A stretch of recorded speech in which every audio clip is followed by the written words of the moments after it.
Welcome to Meet the Candidates 2022, a voter education program brought to you by the Shakopee Chamber of Commerce. My name is Tim Zunker, and I'm the president with the Shakopee Chamber and Visitors Bureau. Our hope is that these candidate interviews and profiles will help you, the voter, understand your choices when it comes to the 2022 elections. We ask voters to arm themselves with the information necessary to make educated choices and to make casting your vote a priority. Please visit the Shakopee Chamber website at shakopee.org to find out information about the upcoming election. And now I'd like to introduce Chad Johnson, who is running for Shakopee School Board. Chad, thank you for joining us today, and please tell us a little bit about yourself. Sure. Thanks, Tim. Thanks for having me. My name is Chad Johnson. I moved with my wife, Holly, to Shakopee in 2006, mostly to be closer to work and also to start a family. We have two boys, an 8th grader in East Middle School and a 4th grader at Aspen Academy. So I went to Humboldt High School in St. Paul, which is very diverse, similar to Shakopee here. From there, I went to the University of St. Thomas, where I've got a bachelor degree in computer science.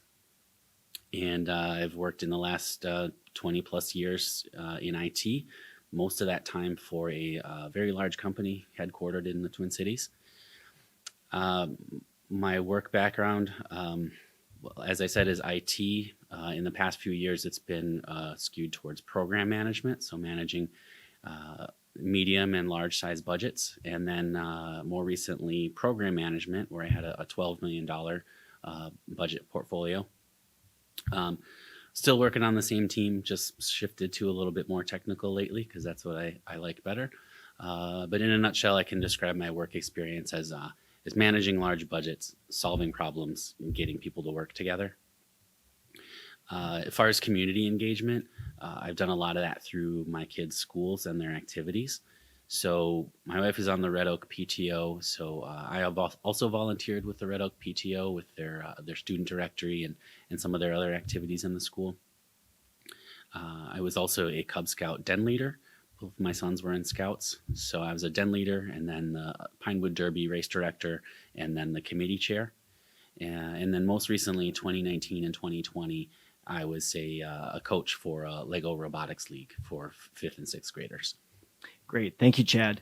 What inspired you to run for school board? So honestly, I've been following local politics for quite a while, and the local, the Facebook groups and such, and some of the sentiment that's out there regarding our public institutions and our schools is quite frankly pretty frustrating to see.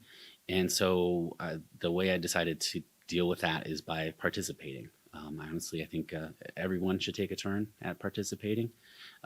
So now I kind of feel like it's my turn. Great, thank you. We've seen the graduation rate for the Shakopee High School stay above the state average. What can the Shakopee School District do to not only maintain this level, but exceed it? Sure. So, I mean, that's good news. We're above the state average for graduation rate. So I think when we're talking about improving the graduation rate, we have to focus on who is it that's not graduating, why are they not graduating, and then try to problem solve from there.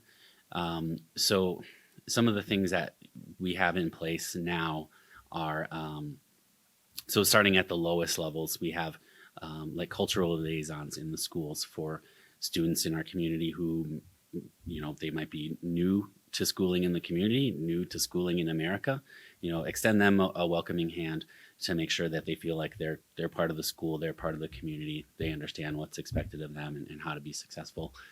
From there, we have also in elementary school the Young Scholars Program that's aimed at kids who are from underrepresented backgrounds in high potential programs, giving them a high potential program.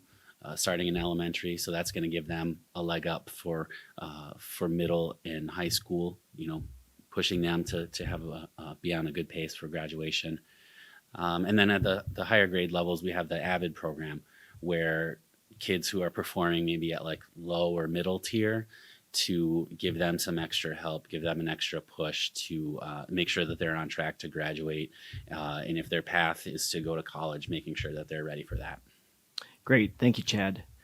According to the Minnesota's North Star Accountability System, we have seen the number of students meeting standards in math, reading, and science drop from pre-pandemic numbers. What can the Shakopee School District do to bring those numbers back to pre-pandemic levels?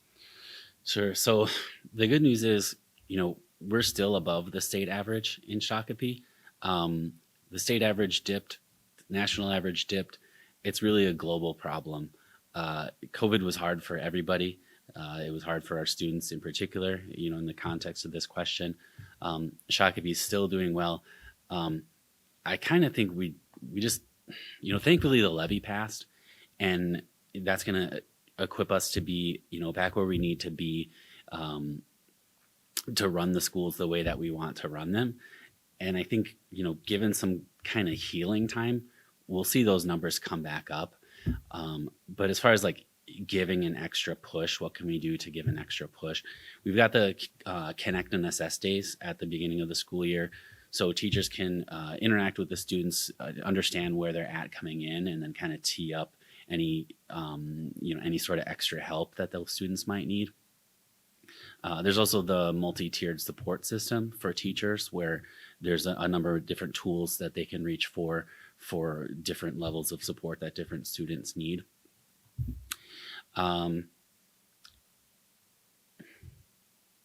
So I think I'm really thankful that levy passed. I think without that levy, we'd be in deep trouble with those test scores. Great. Thank you, Chad. And speaking of the levy, in 2021, voters approved an operating levy for the Shakopee School District. If elected, what are your priorities regarding the school district's budget? So number one rule of budgeting is don't go over, right? We need to stay on budget. Of course, we want to get the most value out of that budget. The Shakopee community trusted the school to, with that money. And so we need to be good stewards of that. I'm a taxpayer myself. I want to get the most value for myself, my community, my kids. So some areas of focus for me, I'm glad we were able to restore the teachers, bring back the teachers that are the majority of the teachers that we lost. It would, that continued focus on the test scores and graduation rate, and especially achievement gap, would be great. I would like it if we could see some high potential opportunities in the lower grades. That's the main reason why my younger son isn't in Shakopee schools, because there's not enough of that opportunity there. So if we can do that, that would be great.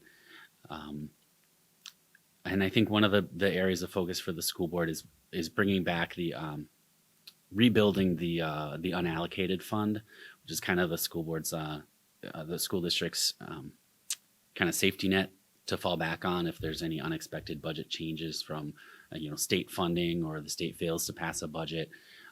We dipped a lot into that during the Rod Thompson era, and now we need to work on building that back up. Great, thank you. What has the existing school board done well, and where are opportunities for improvement?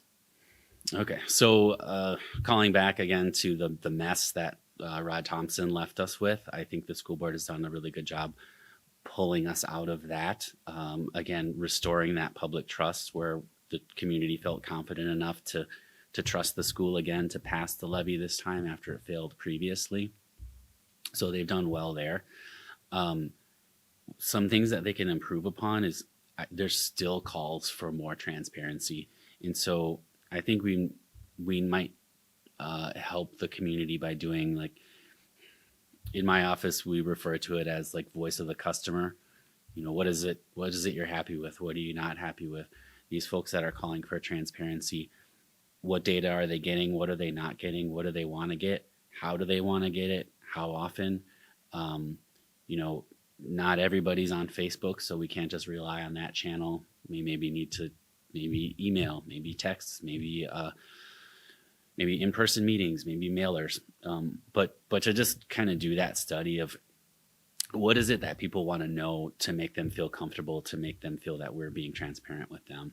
And then the last thing I'll say on a challenge that we're going to face is the projected declining enrollment.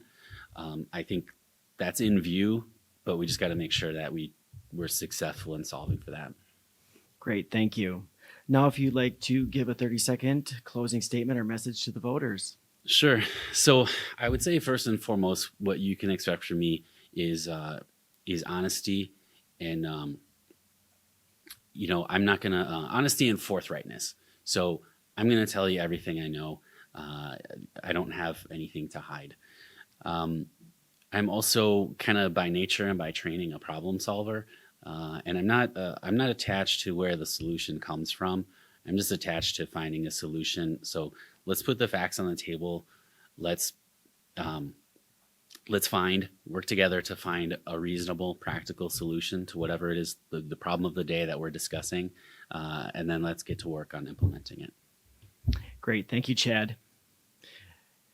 As a reminder, the views expressed in these interviews are those of the candidates, not those of the Shakopee Chamber and Visitors Bureau. The Chamber is sponsoring these events as a service to the community and has gone to great lengths to ensure the objectivity.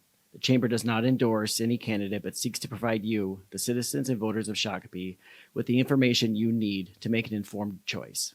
The Shakopee Chamber and Visitors Bureau extends a sincere thank you to the candidates. We appreciate your time and your service to our community by running for office. You are performing an important service to us all.